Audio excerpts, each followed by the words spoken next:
नायब वज़ीर आला सुरेंद्र चौधरी ने कहा कि आर्जी मुलाजिमीन के कुछ लीडरान उनकी जायज़ मांग का गलत इस्तेमाल करके उसे सियासी रंग देना चाहते हैं। जम्मू में मीडिया से बात करते हुए उन्होंने कहा कि इन मुलाजिमीन को वज़ीर आला पर यकीन करना चाहिए और किसी के बहकावे में आकर रोज़ाना एहतजाज करना बंद करना चाहिए।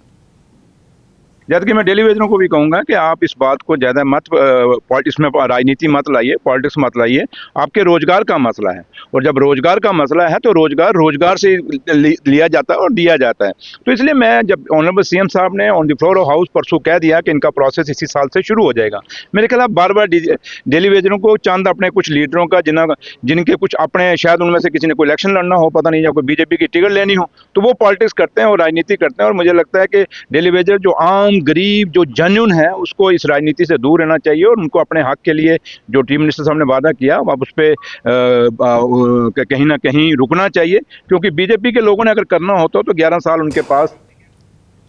बीजेपी के कौमी जनरल सेक्रेटरी तरुण चुग ने कहा कि उमर अब्दुल्ला की सरकार अपने मंशूर में लोगों से किए गए वादे पूरे करने में नाकाम रही है और असेंबली में नाज़ेबा अल्फाज इस्तेमाल करके इस नाकामी को छुपा रही है। तरुण चुग ने जम्मू में मीडिया से बात करते हुए कहा कि उमर अब्दुल्ला को आर्जी मुलाजिमीन का मसला जल्द हल करना चाहिए।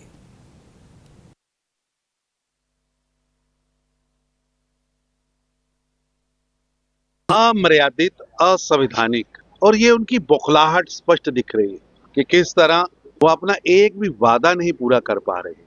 सरकार हर फ्रंट पर फेल दिख रही है। उमर अब्दुल्ला नेशनल कॉन्फ्रेंस अपनी पार्टी के अंदर भी उनको चैलेंज हो रहे हैं क्योंकि उनका मैनिफेस्टो वो लागू ही नहीं कर रहे। ये जम्मू कश्मीर की जनता के साथ वो धोखा कर रहे हैं और अपनी नालायकी, नाकामयाबी, नासुखियापन छुपाने के लिए सदन जैसे पवित्र जगह का अपमान हो रहा है और उनके शब्द गैर संवैधानिक है, गैर मर्यादित है और ये अमर्यादित भाषा। बीजेपी तर्जुमान डॉक्टर अभिजीत जसरोटिया ने आज कहा कि उमर अब्दुल्ला सरकार हर एक महाज पर नाकाम साबित हो रही है और यही वजह है कि असेंबली में जारी इजलास में न बेरोजगारी और न सनतकारी की बात हो रही है। जम्मू में एक प्रेस कॉन्फ्रेंस से खिताब करते हुए डॉक्टर अभिजीत ने कहा कि 2019 के बाद जो तरक्की का दौर चला था एनसी सरकार आने से थम गया है। असेंबली है जिसे चलाने के लिए हर एक नागरिक पैसा देता है, एक रेडी फड़ी वाला भी पैसा देता है उसको चलाने के लिए। आप इन लोगों के पैसे का तो मिसयूज कर रहे हैं, हमारे समय का भी मिसयूज कर रहे हैं, क्योंकि 1.5 साल की आपकी परफॉर्मेंस क्या है जरा ये तो बताएं लोगों को। आपसे बेरोजगारों की बात करो तो आप अभद्र भाषा यूज करेंगे, आपके डिप्टी सीएम लताड़ना शुरू हो जाएंगे हमें। ये चल क्या रहा है असेंबली के अंदर। और मैं जम्मू कश्मीर की दोनों सिविल सोसाइटी से कहता हूं कि इनसे पूछिए क्या जम्मू कश्मीर का कौन सा नाम बना रहे हैं पूरी दुनिया के अंदर।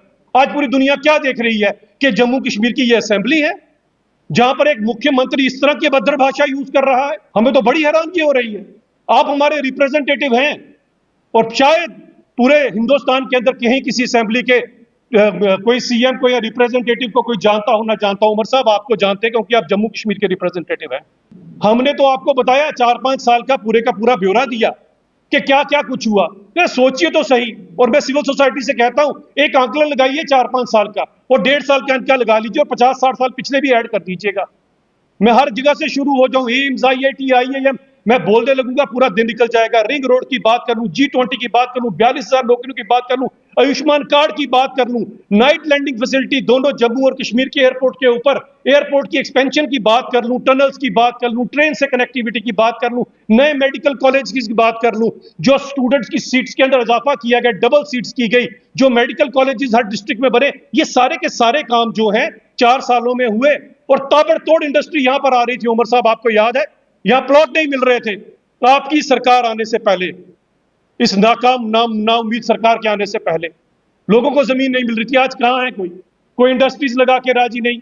जो यहां पर आए थे वो भी चले गए जब आपकी सरकार उन्होंने देखी। जम्मू कश्मीर कानून साज असेंबली में फिर बीजेपी के अरकान ने वॉकआउट किया। बीजेपी MLA अरविंद गुप्ता और डॉक्टर नरेंद्र सिंह ने पहाड़ी तबके से वाबस्ता अफराद को ST सर्टिफिकेट न मिलने पर वॉकआउट किया। दूसरी जानब वज़ीर तालीम सकीना मसूद ने ज़ेर हिरासत MLA महराज मलिक की हिरासत को गैर आइनी करार दिया, जबकि राजस्थान के मयूर यूनिवर्सिटी से एहतजाज करने पर निकाले जाने वाले 33 कश्मीरी तलबा का मसला भी ऐवान में उठाया गया। रिजर्वेशन के बारे में मैंने कल अपने बजट में ग्रांट्स पे बात की है और जो मैंने कहा है वही सच है। अब वो क्या कर रहे हैं, उन्होंने क्या किया है, वो सब आपके सामने। आज अगर तबाही और बर्बादी में हम लोग हैं, उसकी वजह वही लोग। महराज साहब एक ऑनरेबल एमएलए हैं और इन हाउस के मेंबर हैं, उसको लोगों ने बना के भेजा है। इस तरह से उनको बंद करना, जेल में डालना, वो किसी भी तरीके से जस्टिफाई नहीं है। वो कह रहे हैं ये ST1 से काटा। ये तो 10% जो ST2 रिजर्वेशन मार्च 2024 को दी गई, जिसमें 4 ग्रुप इंक्लूड किए गए। वो गधा ब्राह्मण था, कोली था, पाडरी ट्राइब था और पहाड़ी एथनिसिटी। उनको रेस के ऊपर बीजेपी एमएलए बलवंत सिंह मंकोटिया ने असेंबली स्पीकर से कहा कि एक साबिका मेंबर मुबैना तौर पर उनके बारे में हतकामेज और गैर हकीकी बयानात असेंबली के अहाते में दे रहे हैं। इस पर स्पीकर अब्दुर्रहीम राथर ने मामले की तहकीकात करने की यकीन दहानी कराई।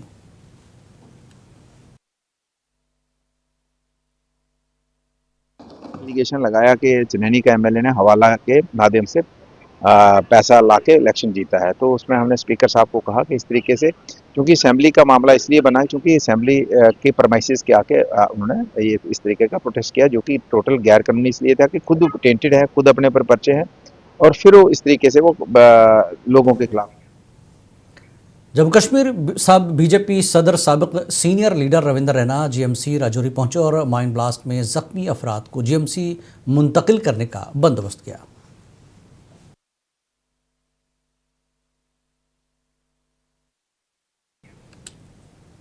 बीजेपी किसान मोर्चा की जानिब से शहर हमदान में एक अहम वर्कर्स मीटिंग मुनक्किद की गई। इस प्रोग्राम में बड़ी तादाद में कारकुनों ने शिरकत की और मुतादिद अफराद ने बीजेपी में शमूलियत अख्तियार की। इजलास की क़यादत स्टेट वाइस प्रेसिडेंट किसान मोर्चा नज़ीर अहमद गनाई और डिस्ट्रिक्ट प्रेसिडेंट अशफाक अहमद डार ने की। जहाँ भी देखोगे ड्रग के साथ जो भी मुलवस पाएगा तो हमें खासकर जो कंसर्न SHO साहब हैं उनके नोटिस में लाया या किसी जो दाएं बाएं कोई भी पुलिस चौकी है उनके रायते में रहो। इसको सामने न माँ देखती है ना बहन देखती है, क्योंकि अपने होश हवास खो बैठे। तो यही मैंने आज इनको भी बोला था। और दूसरी बात है कि भारतीय जनता पार्टी ने, आपने पता है कि यहाँ काफी काम किए थे। यहाँ आज सब ऑनलाइन सब कुछ हो जाता है। आज डिजिटल लोक जनशक्ति पार्टी रामविलास की जानिब से टाउन हॉल त्राल में एक प्रोग्राम का एहतमाम किया गया, जिसमें पार्टी के जम्मू कश्मीर सदर रफ़ीक मलिक, सलीम चौधरी, मुजफ्फर अहमद, ज़िला सदर पुलवामा, मेराज पुलवामी और दीगर ने शिरकत की। इस मौके पर लोगों ने मुख्तलिफ मसाइल उजागर किए, जिनको पार्टी सदर ने गौर से सुना और उन्हें यकीन दहानी कराई कि उनके मसाइल हल करने के लिए वो काम करते रहेंगे।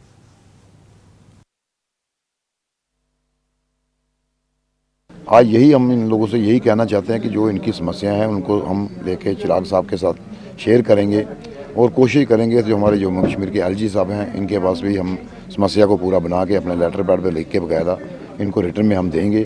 बिल्कुल हम तो यही चाहते हैं कि हमारी आरजी मुलाजिमीन के अहल खाना ने श्रीनगर में एहतजाज किया। यह एहतजाज ई-जॉब के बैनर तले शेर कश्मीर पार्क में किया गया। आरजी मुलाजिमीन के बच्चे अपने वालिदैन की मुस्तकिली की फरियाद करते हुए प्ले कार्ड्स अपने हाथों में लिए थे।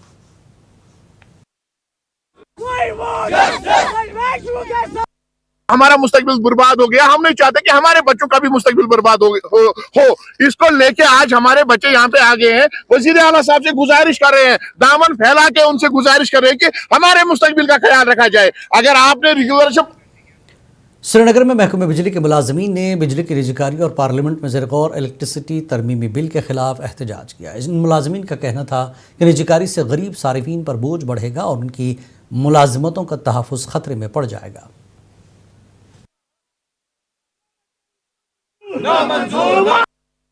तो the idea is, basic idea is कि हम सारे खिलाफ है प्राइवेटाइजेशन ऑफ पावर के, और जो मुल्क के पार्लियामेंट में बिल पेश की गई है इलेक्ट्रिसिटी अमेंडमेंट एक्ट 2025, हम उसी के खिलाफ है। और आज श्रीनगर के शेर कश्मीर पार्क में आशा वर्कर्स ने अपनी मांगों को लेकर एहतजाज किया। मुजाहिरीन का मुतालबा है कि उन्हें बाकायदा आशा वर्कर्स का दर्जा दिया जाए और उन पर कम से कम उजरत एक्ट लागू किया जाए।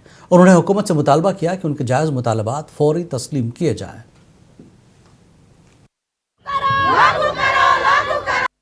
अब सरकार से आज तक यही मांग रही है कि हमें आशा वर्कर का दर्जा दिया जाए और हमें मिनिमम वेज एक्ट में लाया जाए, जबकि बाहर की सरकार 4,000, 5,000, 8,000 तक दे रही है, तो हमारी सरकार 2,000 दे रही है, जिस 2,000 में ना हम अपना पेट पाल सकते हैं, ना हमारे बच्चों का गुजारा हो सकता है।